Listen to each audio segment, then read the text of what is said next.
55 55 और 95 हर उम्र के लिए यकसा मुफीद। मफाद आम्मा का आलम बरदार। जरूर सब्सक्राइब करें, लाइक करें, शेयर करें और बेल आइकन प्रेस करना न भूलें। Rabbani the scholar YouTube channel. बहुत शुक्रिया इफ्तिखार सर ने बहुत ही अच्छी बातें यहाँ आप लोगों को बतलाई और स्टडी किस तरह से की जाए वो भी बताया। इसी दरमियान में हमारे एक और मौजूद मेहमान हमारे अपने इस प्रोग्राम में जलवा पार हुए, हम उनका इस्तेक़बाल करते हैं। यूनुसी आफाक सर यहाँ पर तशरीफ लाए। SPH कॉलेज के आप लेक्चरार हैं, बहुत ही अच्छी तरह से आप मौजूदा दौर के तलबा और तालिबात की नब्ज़ से वाकिफ़ हैं। आइए मैं सबसे पहले अयूबी साहब से गुजारिश करता हूं कि आपकी खिदमत में शाल और गुल पेश करके आपका इस्तेक़बाल करें।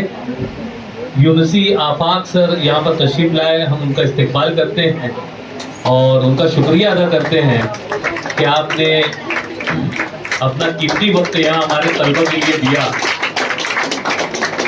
इस्तेक़बाल के बाद मैं गुजारिश करूँगा सर से कि वो माइक पे तशरीफ लाएं। शायर ने कहा है कि कयास तो बहुत सुने थे तू कौन है, कयास तो बहुत सुने थे तू कौन है, कहीं सुनी से क्या खुले तू कौन है, ये शक्ल की लिबास की बिसात क्या, कलाम कर पता चले तू कौन है। आइए कलाम सुनते हैं यूनुसी आफाक सर से।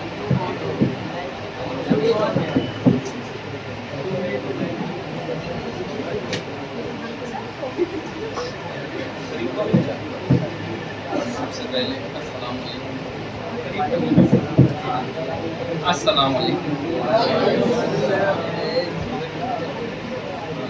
मुअज़्ज़ज़ मेरे मोहतरम अब्दुल रशीद रहमानी सर और रब्बानी सर, जिस तरह आप यहाँ पे बैठे हुए हो इसी तरह हम भी कभी, मैं शहीम अयूबी सर, हम लोग इसी तरह हमारे अब्दुल रशीद रहमानी सर के पास बैठा करते थे। 11-12 का केमिस्ट्री का पूरा ट्यूशन उनके पास पढ़ा हम। तो आज अल्लाह ताला ने वो शर्फ बख्शा कि आज इस अल्लाह ताला ने इस मुकाम पे पहुंचाया कि आज 2 लफ्ज़ बोलने के लिए मैं उनके सामने ही हाजिर हुआ हूँ।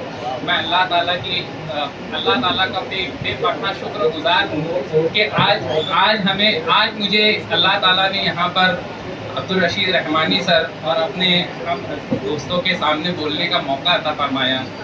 तो सबसे पहले मैं अपने बारे में 2 लफ्ज़ बता कर के मैं इंशाल्लाह अपनी बात को रखूँगा आप लोगों के सामने कि मैं यूनुसी आफाक हुसैन रियाज अहमद, बेसिकली मैं फार्मेसी बैकग्राउंड से हूँ।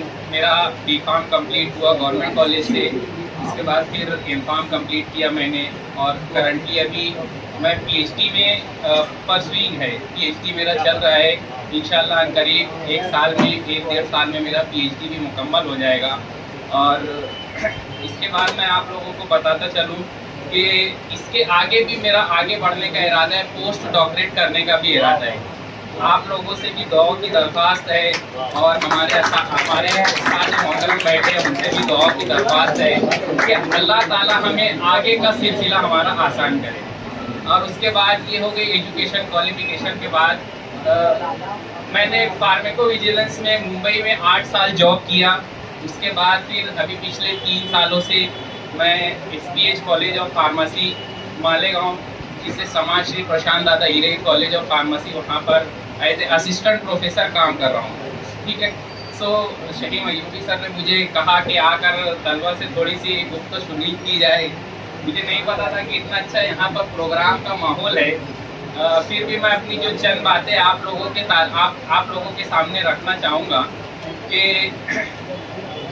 जैसा कि आज हम सभी जानते हैं कि बहुत कॉम्पिटिटिव दौर है।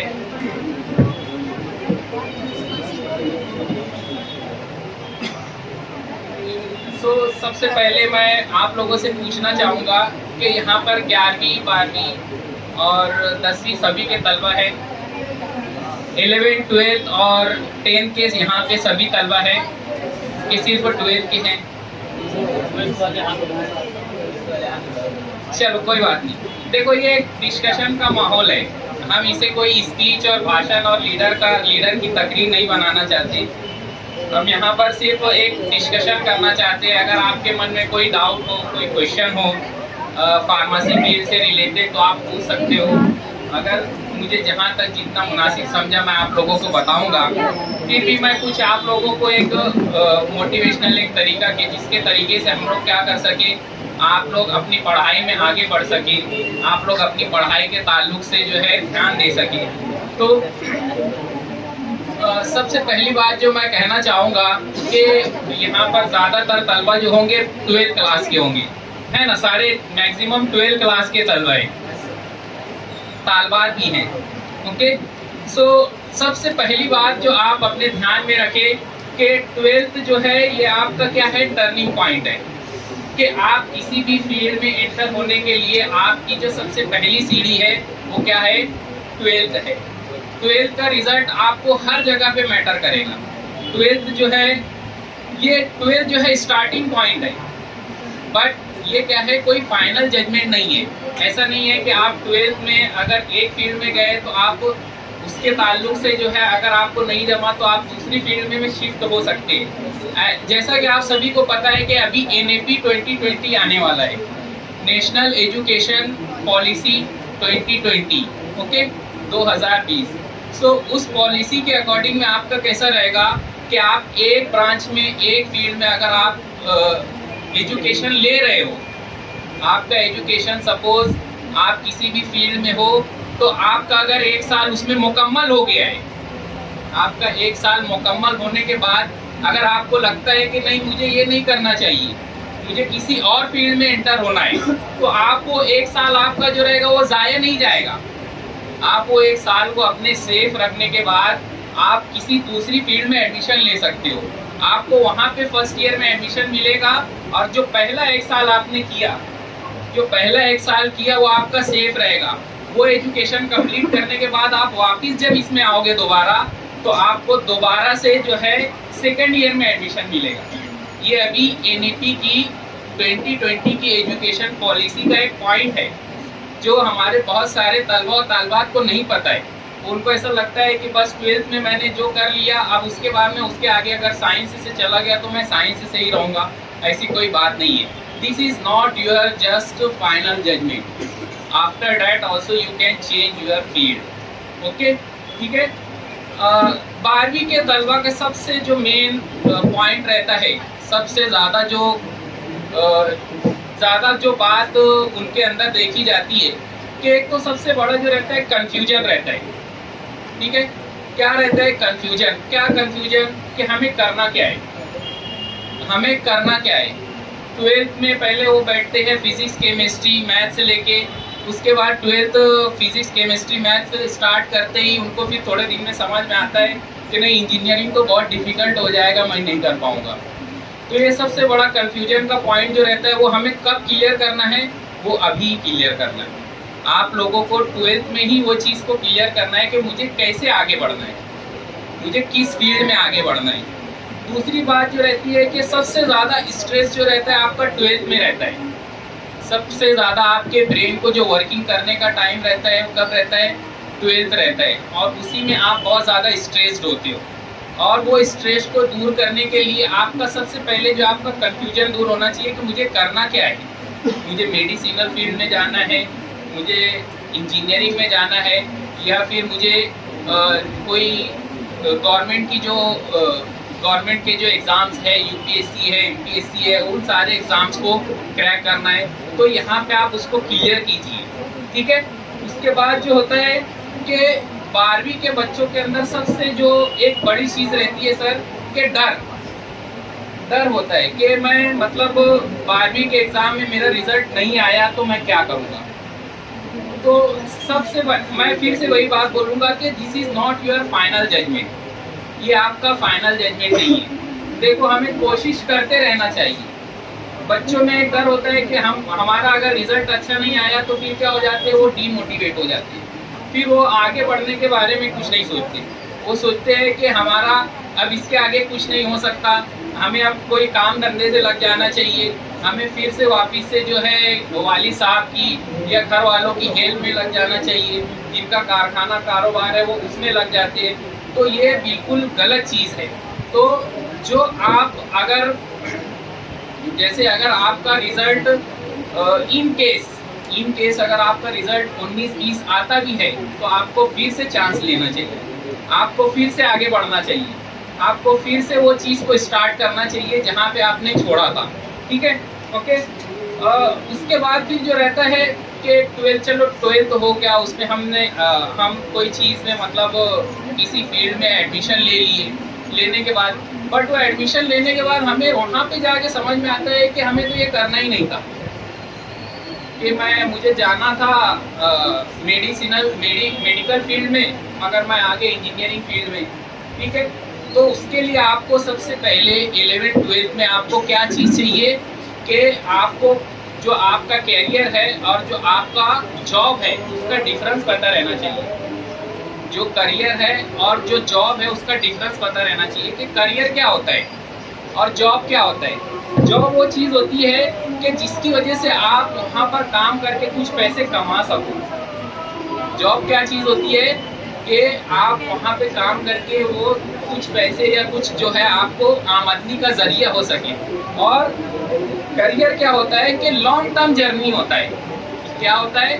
लॉन्ग टर्म जर्नी होता है कि हाँ, मुझे इस फील्ड में मेरा एक नाम करना है, मुझे ये फील्ड में अपने बारे में एक अपनी शनाख्त पैदा करना है। ठीक है, तो ये आपका करियर होता है। ठीक है, तो ये दोनों चीज़ का आपको डिफरेंस पहले पता रहना चाहिए कि हाँ ठीक है, मुझे जॉब करना है, जॉब तो आज कोई भी कर सकता है, बट मुझे अगर करियर बनाना है तो मुझे वो फील्ड की अच्छी तरह से मालूमात रहना चाहिए। मालूमात आपको किस तरह मिलेगी? जो अभी के वक्त में वहाँ के लोग हैं, वहाँ पे जो आपको वो ताल्लुक से काम कर रहे हैं या वो फील्ड में वर्क कर रहे हैं, आपको उनसे मिलना पड़ेगा, उनसे बातचीत करना पड़ेगा, तब आपको समझ में आएगा कि हाँ इसके प्रोज और कॉन्स क्या है। ठीक है, इसके फ़ायदे और नुकसानात क्या है, मैं कैसे ये फील्ड में आगे बढ़ सकता हूँ, मैं कैसे ये फील्ड में जो है आगे सर्वाइव कर सकता हूँ या कर सकती हूँ। ठीक है, तो आपको पहले जॉब और करियर की जो है डिफरेंस को पता करना रहेगा कि हाँ मुझे क्या जॉब करना है या किसमें करियर बनाना है। ठीक है, उसके बाद जो सबसे इम्पोर्टेंट चीज़ है कि अगर आपने कोई चीज़ को पसंद किया तो ऐसा नहीं है कि वो तुम्हारे लिए फाइनल हो गई। ठीक है, your first choice does not decide your last destination. आपने पहले एक चीज़ को पसंद किया, आपको वो चीज़ नहीं जमी, आपको वो चीज़ में मतलब कामयाबी अल्लाह ताला ने नहीं दी, तो आपका वो फाइनल डेस्टिनेशन नहीं है, वो आपकी आखिरी मंजिल नहीं है। आपको वहाँ से और आगे बढ़ना है, आपको फिर से पीछे देखना है कि मेरे से क्या गलतियाँ हुई थी, माजी में मैंने क्या गलतियाँ की थी, उसको दूर करके मैं मुस्तकबिल में कैसे आगे बढ़ सकता हूँ। ठीक है, उसके बाद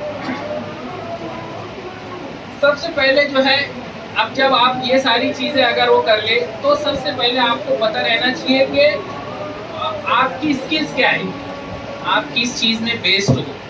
ठीक है, आप किस चीज़ में आपने आपको आगे लेके जा सकते हो। अब देखो, कुछ लोगों का दिमाग थोड़ा मैकेनिकल रहता है, वो बचपन से ही और शुरुआत के दिनों से ही थोड़े इलेक्ट्रिकल और ये सारी चीज़ों में अपनी जहानत को आजमाते रहते हैं।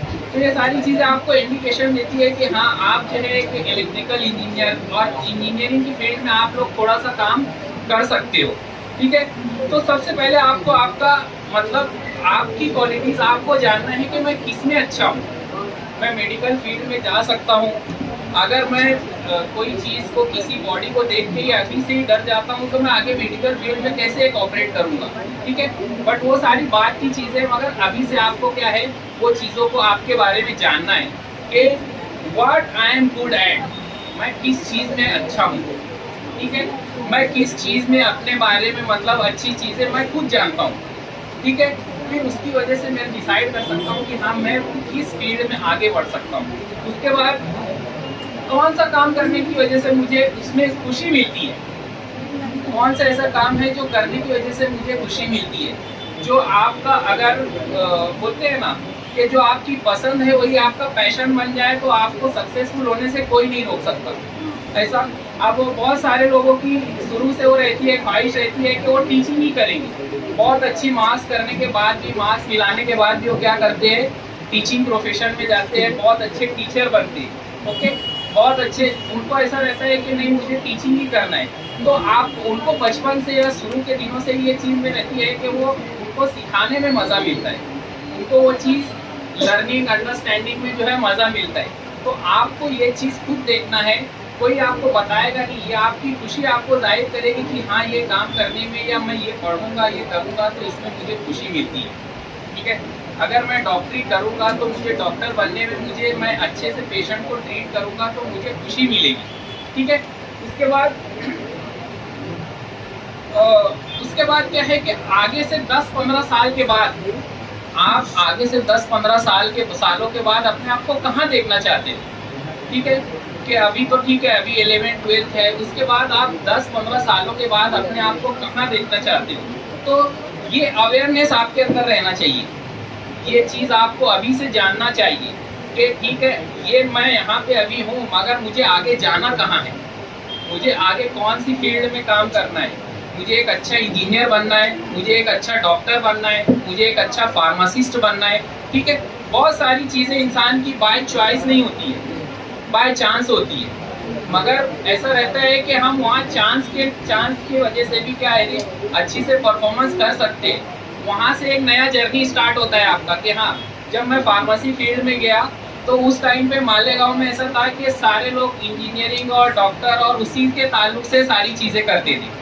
फार्मेसी बहुत हमारे लिए मतलब इतना वो नहीं था, मगर जब मैं फार्मेसी में गया तो मुझे पता चला कि यहाँ से आगे भी बहुत सारी स्टेप्स है। तो आपको वो अवेयरनेस जो है आज से 10-15 साल के बाद का जो है वो सोच के आपको आगे बढ़ना है। ठीक है, उसके बाद जो है जैसा कि मैं बताया कि करियर के बहुत सारे ऑप्शंस हैं। ठीक है, अभी 11th-12th में आप जो है 12th में आप साइंस ब्रांच में हो, आप मैक्सिमम यहाँ सारे स्टूडेंट होंगे साइंस में होंगे। ठीक है, साइंस में किसी का फिजिक्स केमिस्ट्री मैथ्स होगा, किसी का फिजिक्स केमिस्ट्री बायोलॉजी होगा, जिनको मेडिकल फील्ड में जाना होगा वो बायोलॉजी से आगे बढ़ रहे होंगे, जिनको मैथ्स में जाना होगा इंजीनियरिंग में जाना होगा वो मैथ्स से आगे बढ़ रहे होंगे। तो आप जब यहाँ पे साइंस में एडमिशन लिए हो तो आपको अभी से डिसाइड करना है कि मुझे कहाँ पे जाना है। आपका एम, आपका गोल सबसे ज़्यादा क्या है, इम्पोर्टेंट है आपके लिए। आपका एम और आपका गोल क्या है, इम्पोर्टेंट है। जो इंसान को अगर पता हो कि यहाँ से नासिक कहाँ है तो वही नासिक जाएगा। इसको अगर मालूम ही नहीं हो कि नासिक कहाँ है तो रास्ते में कहीं भी भटक सकता है। ठीक है, तो आपका गोल और आपका एम, आज आप यहाँ पे साइंस में आए हो, साइंस में आने के बाद फिजिक्स केमिस्ट्री से अगर मैथ्स के साथ ग्रुप के साथ आगे बढ़ रहे हो तो आपको मैथ्स के ताल्लुक से इंजीनियरिंग के ताल्लुक से अवेयरनेस आज से करना है। आज से आपको आपका एम ठहराना है, आज से आपको आगे के 10-15 सालों की क्या करना है, प्लानिंग करना है। ठीक है, तो उसके बाद अगर करियर अपॉर्चुनिटीज़ के बारे में मैं बोलूँ तो आज साइंस और इससे हट के भी जो है एक नई फील्ड चल रही है सर, उसको हम क्या बोलते हैं, न्यू एज कैरियर्स। ठीक है, न्यू एज कैरियर्स। तो न्यू एज कैरियर्स में क्या है, उसमें आज आप जो देखते हो आर्टिफिशियल इंटेलिजेंस, वो सबसे ज़्यादा आज बूमिंग फील्ड है। आर्टिफिशियल इंटेलिजेंस वो क्या है, वो हमारे आपके इंजीनियरिंग के जो सब्जेक्ट के टीचर्स है वो आपको और अच्छी से बता सकते हैं। आर्टिफिशियल इंटेलिजेंस, उसके साथ में डिजिटल मार्केटिंग, उसके बाद साथ में जो है आपका कंटेंट क्रिएशन। ठीक है, कंटेंट क्रिएशन के साथ जो है आपका गेमिंग, ये सारी फील्ड में अभी बहुत बूमिंग है। और ये जो करियर है इसको अभी एक नया नाम दिया गया है, that is the new age careers. ठीक है, कि आपको जो एक ट्रेडिशनल वे था कि आप 12वीं में जाते हो, फिर आप फिजिक्स केमिस्ट्री मैथ्स के साथ जो है आप या तो एक इंजीनियर बनोगे या डॉक्टर बनोगे या फार्मासिस्ट बनोगे अगर साइंस में आते हो, तो ये सबसे हट के भी आप एक नई चीज़ कर सकते हो जो अभी ये नई फील्ड है।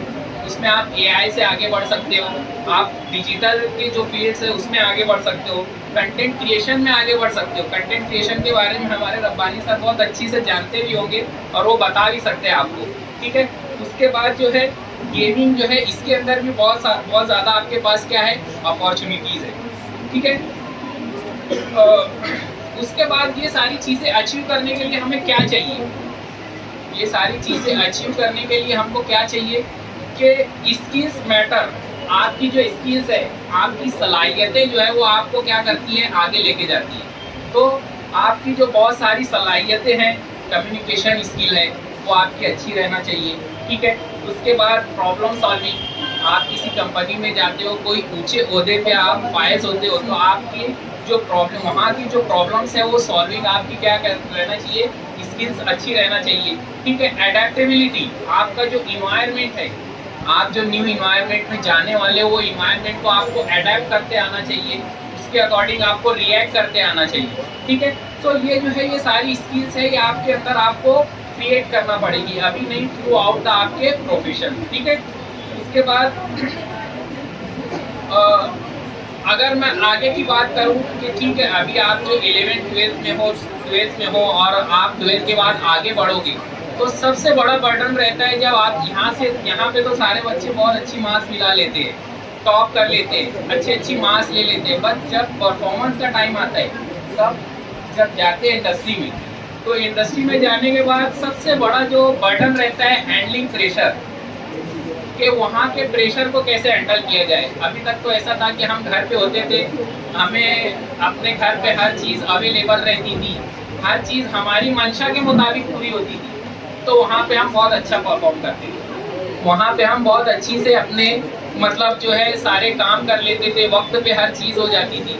मगर जैसे ही आप जब एक प्रोफेशनल लाइफ में एंटर होते हो तो उस वक्त आपको क्या रहता है कि जो प्रेशर हैंडल करना रहता है, बहुत सारे प्रेशर रहते हैं आपके ऊपर, आपके जो ऊपर के सुपरवाइजर्स रहेंगे उनका रहेगा, फैमिली का रहेगा, सोसाइटी का रहेगा, तो ये सारे प्रेशर को आपको हैंडल करने की टेक्निक अभी से आपको क्या करना है, सीखना है। ये सारी चीज़ें हमारे बहुत सारे लोग जो है हमको पता ही नहीं रहती है। हमारे यहाँ पे टैलेंट का जो बोलना चाहिए कि एक टैलेंट का खजाना है, मगर बहुत सारी मतलब जो टैलेंटेड लोग रहते हैं वहाँ जाने के बाद जब इन्वायरमेंट चेंज होता है तो प्रेशर को हैंडल नहीं कर पाते कि किस टाइप का मतलब किस तरीके से यहाँ पे हमको सर्वाइव करना है, कैसे वो प्रेशर को हैंडल करना है।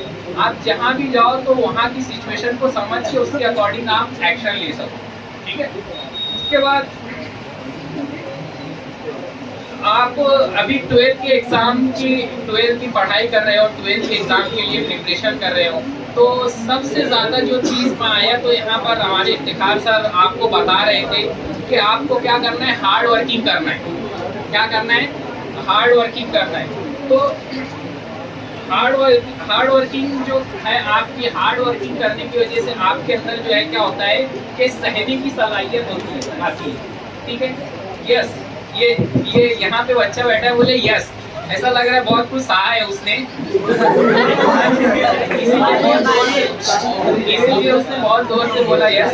तो मैं उसके यस को जो है सच बोलता हूँ कि हाँ, आप जब हार्ड वर्किंग करते हो तो आप कोई भी चीज़ सहने के काबिल बनते हो, ठीक है। अभी आप 12th में हो, आपको जितना ज़्यादा हार्ड वर्क करना है आप अभी कर सकते हो, और उसके साथ में हार्ड वर्किंग के साथ आपको क्या होना चाहिए, डिसिप्लिन होना चाहिए।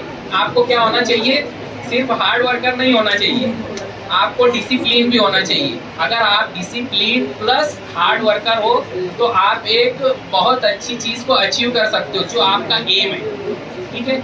आप अच्छी मार्क्स को अचीव कर सकते हो, आप इनिशियल स्टेज पे ये कामयाबी को हासिल कर सकते हो। आपके लिए अभी आपकी कामयाबी क्या है कि अच्छी मार्क्स मिल जाना, आप जो फील्ड में जाना चाहते हो वहाँ पे एडमिशन मिल जाना, यही जो है आपके लिए अभी क्या है फिलहाल सबसे बड़ी कामयाबी है, ठीक है। तो उसके लिए आपको क्या बनना पड़ेगा, हार्ड वर्किंग पर्सन बनना पड़ेगा और एक डिसिप्लिन पर्सन बनना पड़ेगा, ठीक है। टैलेंटेड बहुत सारे लोग होते हैं बट डिसिप्लिन नहीं रहते हैं और हार्ड वर्कर नहीं रहते हैं, तो उसकी वजह से क्या हो जाता है, बहुत सारा टैलेंट वेस्ट हो जाता है, ठीक है। हार्ड वर्किंग रहा प्लस टैलेंटेड रहा तो वो सक्सेस का एक अलग ही लेवल बन जाता है, ठीक है। तो ये सारी चीज़ें जो है आपको आपके पढ़ाई के दौरान में आपको ध्यान देना है, आपको इसके साथ में आगे बढ़ना है, ठीक है। दूसरी चीज़ मैं आपको बताऊंगा कि ये सारी चीज़ें करते हुए आपको बहुत सारे सोसाइटी के फैक्टर मिलेंगे कि अरे आपको मोटिवेट नहीं करेंगे कि अरे वो देखो पढ़ाई किया था, वो देखो डिग्री लिया था, आके कारखाना संभाल रहे। तो आपको सबसे जो इम्पोर्टेंट मैं मेरा लास्ट मैसेज दूंगा कि आपको डीमोटिवेट नहीं होना है, आपको अपने एम से हटना नहीं है। डीमोटिवेट मतलब आपको अगर किसी ने बोला अरे वो इंजीनियरिंग किया था, देख आगे वहाँ पे आगे कारखाना समाज है, फिर इंजीनियरिंग क्यों किया था? अरे मेरे भाई, इंजीनियरिंग की डिग्री रही तो अगर कल को उसका कारखाना बंद भी हो गया तो आगे कोई ना कोई चीज कर सकता है, मगर वो आज ही अगर पढ़ना बंद कर दे तो कल को उसका कारखाना बंद हो गया तो मजदूरी के अलावा उसके पास कोई रास्ता नहीं रहेगा। तो बताने का मकसद ये है कि अगर आपको कोई डीमोटिवेट करता है, आपके क्लासेस में भी होंगी कि अरे इतनी पढ़ाई करके क्या कर लेगा। मैं आज एक डिग्री कॉलेज में पढ़ाता हूँ, हम लोग ये सारी चीज़ों से गुजरते हैं सर। तो बच्चे आके बताते हैं कि सर हम लोग ज़्यादा पढ़ाई करो तो हमारे दोस्त ही आके हमको बोलते हैं कि यार इतना पढ़ के क्या कर लेगा, तुझे कौन सा मतलब माइक्रोसॉफ्ट में जॉब लग जाएगी। तो ये सारे डीमोटिवेशन फैक्टर को आपको खुद से दूर करना है, आपको अपने आप को खुद से ये सारे डीमोटिवेशन फैक्टर से क्या करना है, दूर करना है। अगर आपको कोई बोलेगा कि पढ़ाई करके क्या हो जाएगा तो उन्हें कहना है कि भाई पढ़ाई करने के बाद देखेंगे, अभी नहीं देखना है मुझे क्या होगा क्या नहीं होगा। अभी मेरा काम है पढ़ाई करना, अभी मेरा काम है हार्ड वर्किंग रहना। मैं पढ़ाई करूँगा और हार्ड वर्किंग करूँगा, आगे फिर अल्लाह ताला जो मेरे नसीब में, मेरी मर्जी में, मेरे नसीब में लिखे वो होके रहेगा। ठीक है, तो ये और उसके साथ में आपको मोटिवेट होने के साथ आपको खुद का सेल्फ कॉन्फिडेंस होना चाहिए कि मैं अपनी चीज़ करने में कितना कॉन्फिडेंट हूँ, मैं अपनी बातें सामने वाले तक पहुँचाने में या अपना काम करने में मैं कितना कॉन्फिडेंट हूँ, मुझे कॉन्फिडेंस है कि नहीं। आपको डीमोटिवेट लोग तभी करेंगे जब आपका कॉन्फिडेंस लो रहेगा। आपका अगर कॉन्फिडेंस लो है तो आपको लोग क्या करेंगे, डीमोटिवेट करेंगे ही। वो बोलेंगे जब उसको ही क्लियर नहीं है कि उसको क्या करना है तो वो कैसे आगे जाएगा। ठीक है, तो आपको आपके मोटिवेशन के साथ आपके कॉन्फिडेंस को भी क्या रखना है, हाई रखना है। और यही सारे पॉइंट्स को मैं एक छोटे से इंग्लिश के एक छोटे से फ्रेज में बोल के अपनी बात को खत्म करूँगा कि your future needs you to believe in your self today. आपका जो मुस्तकबिल है, आपका मुस्तकबिल जो है आपके अपने अंदर यकीन करने में आज बिलीव करता है कि कल आप क्या रहने वाले हो। ठीक है, कि अपने फ्यूचर के ताल्लुक से तुम आज जो करोगे वो होने वाला है। आज एक्शन का टाइम है, कल आपको उसका रिजल्ट मिलेगा। बस इतनी दो बातें कह के मैं अपनी बात को खत्म करता हूँ और बहुत बहुत शुक्रिया। 55 और 95 हर उम्र के लिए यकसा मुफीद। मफाद आम्मा का आलम बरदार। जरूर सब्सक्राइब करें, लाइक करें, शेयर करें और बेल आइकन प्रेस करना न भूलें। Rabbani the scholar YouTube channel.